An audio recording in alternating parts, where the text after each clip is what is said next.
Just take a look at this right here.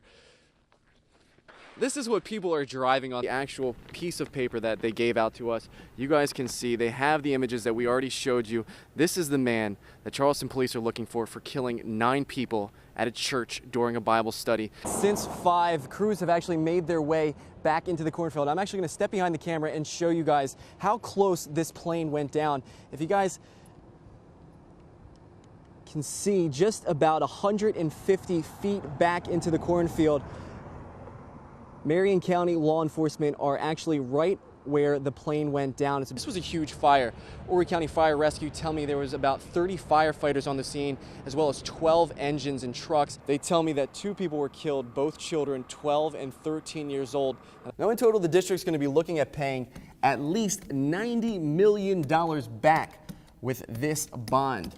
I decided to join her. According to weather reports, here in the park, they feel a little bit more comfortable. Where just 9 months ago, families watched. Yeah, Bob, it's almost on cue. Right around 6 o'clock, a big rush of people started making their way in. And the majority of. Yeah, Bob, that's right. Things like Title I program and. Yeah, Bob. Now, when you're in need of medical service, Horry County EMS will be there in minutes flat. But it's not a free service. Medical transportation comes with a cost that many don't pay, and leave Horry County Fire Rescue holding the bill. Now, in a lot of cases, there's nothing Horry County can do to get that money back. When a call comes in, Horry County Fire Rescue go out expecting to save every life. When the bills go out, the county does not have the same expectations. We do not budget based on 100% of billings. Not everybody pays all their bills. $887.30. While EMS does everything they can to help you, there's only so much the county can do to collect. Right now, there is no other option for out-of-state collections when they go delinquent. In 2014, Horry County Council wrote off more than $5 million worth of uncollected EMS charges for the year of 2011. In fact, from 2004 to 2011, more than $21 million has been written off. It's not from a lack of trying. This is our mail out for the week. It's got about 2,000 bills in here. With the cost of paper and stamps, mailing can get expensive. About $1,000 worth of mailings to go out right here. The return would be worth the investment. The bill, which could be $300 to $3,000, who knows. Unfortunately, a lot of those bills will come right back to the county. This is boxes of mail that's been returned, undeliverable for some reason. Horry County Fire Rescue Deputy Chief Scott Thompson says, in total, about 10% of the bills come back. This stack of boxes with thousands of letters are over a 3-week time span. He says some of the reasons they come back are hard to believe. They weren't deceased, so those things happen. Thompson says in total, 5 attempts will be made to bill EMS patients over a 140-day period. After that, if you live in the state, the money could be withheld from your tax return. However, this is Myrtle Beach, and there are a lot of out-of-state visitors who use the county's EMS services. We really don't have the resources in-house to reach out to those states outside our South Carolina's borders. That means if you live outside of South Carolina, there's absolutely no repercussions not paying your EMS bill. While the county continues to provide a service saving lives, millions of dollars sit uncollected because they don't have the resources. But the county is looking to change that. A third-party vendor to actually do the billings and collections for us.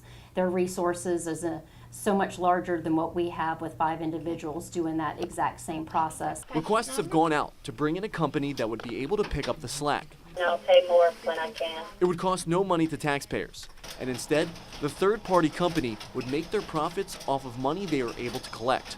Right now, it's still up for debate, and dollars are still going uncollected. Soon, that may change and help millions of dollars come back into the county's pocket, and in turn, save you. Now, Horry County spokesperson Lisa Boursier told me the county is still reviewing proposals from third-party billing companies. And if they do decide to hire a third-party billing company, Boursier says no current staff will be fired. Live in the studio, I'm AJ Janovel for News 13. An attack new at 11 in tonight's top story. AJ? Megan Michelle Messer is a 35-year-old mother of 2. She spent the last 4 days in a hospital. She tells me she has been back in her Myrtle Beach apartment for less than 24 hours, but wants everyone to hear her story in the hopes she can prevent this from happening to any other women. A warning, some of the video in this story is very graphic. he looked at me and he said, I have to kill you. He said, I have to kill you because no one can ever know this was me. Michelle Messer may be out of the hospital, but the healing process is only just beginning. It hurts for me to bend over. It hurts for me to talk sometimes. I can't cough. Anything that provides any pressure to my face, it feels like somebody's taking a sledgehammer to it. Still in recovery, she took time to sit down with our cameras. Messer told me she ran into Campbell at the bar. The two were also business partners, and she says when they left to speak in his car at 2 in the afternoon about upcoming projects, she thought nothing of it, until she says he locked her in the car. I just remember this is it. I knew it right at that moment he was going to kill me. Campbell was out on a $75,000 bond for a 2013 murder charge. Messer told me she was aware of the charges. However, several people stood by him, and it was difficult not to believe their stories. And I'm always the type, I want to give people the benefit of the doubt. Right. And I didn't know about all of his other past doings aside from that incident. Messer said a few weeks before the attack, she called police because Campbell verbally threatened her. She says this is why they broke up. There were signs I should have seen and I missed, and there were other signs that I ignored but didn't realize I was ignoring. Messer says she was outraged with the charges Campbell received, but believes this attack happened for a reason. I want the absolute most severe charges because that is what he deserves for what he did to me. But he's not the only one that deserves it, and I'm definitely not going to be the last woman to endure something like this. The Horry County Sheriff's Office told News 13 the press is unable to interview current inmates at J. Reuben Long. At last check, Campbell remains in jail, charged with criminal domestic violence of a high and aggravated nature. No bail was set. Live in the studio, I'm AJ Janovel for News 13. Again, South Carolina has laws in place to protect all of us, but it appears the law wasn't followed in this case. A South Carolina code put into effect April 7, 2014 says the magistrate court cannot grant bond for a violent crime to someone already out on bond for a violent crime. Records show that's exactly what happened. Within 3 months, Schuler was charged with criminal sexual conduct with a minor twice. Both charges considered violent crimes in South Carolina. Horry County Associate Chief Magistrate Aaron Butler is the judge who granted Schuler bond both times. Solicitor Jimmy Richardson tells me that Magistrate Butler would have known Schuler's past. With regard to all bond settings, it is incumbent upon a magistrate, actually through state law, that they must look at an NCIC or a rap sheet. So they would see if not only is the person been charged, convicted of another crime, but even if they've been charged with another crime.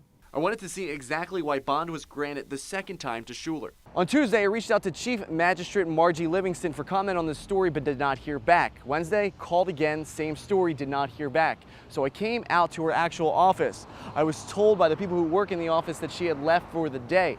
I also reached out to Associate Chief Magistrate Aaron Butler, the judge who was on the case and set bond for Paul Schuler. He told me that he would not comment. The law was relatively new when Schuler was let out of jail the second time, so there might have been a mistake. In the most recent rape charge, the magistrate court has not granted bond to Schuler due to the law, though he could get bond through a circuit court judge. Right now, Schuler is still in jail. He was supposed to be in court last May for the first rape charge. However, a circuit judge allowed the trial to be postponed at the request of Schuler's defense attorney. In the case, it was Heather Von Herman. I reached out to her for comment, but no one called me back. Live in the studio, I'm AJ Janovel for News 13. Today, hundreds of people came out to a fundraiser to support a local family in need.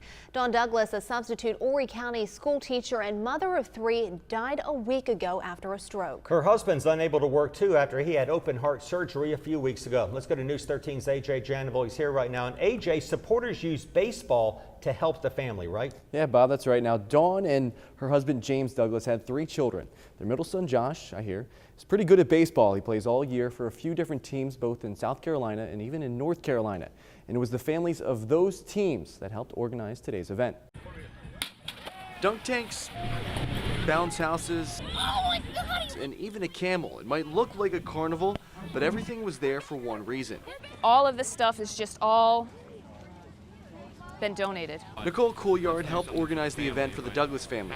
She says she didn't have to do much to get the community involved. Donations after donations, kept invite, put it out on Facebook, and just kept sharing it. That included 100 different raffle prizes, all donated by different companies, with all the money to go to the family. And Couillard told me all of this was because of baseball. We are opponents on the field, but we're a baseball family off the field. And of course, there was a wiffle ball tournament. 13-year-old Josh Douglas, Dawn's son, plays baseball all year. The hundreds of people who attended the fundraiser were the families of the kids Josh plays with. I never thought that this many people actually cared. I knew we knew a lot of people in baseball, but I didn't realize how many until this happened.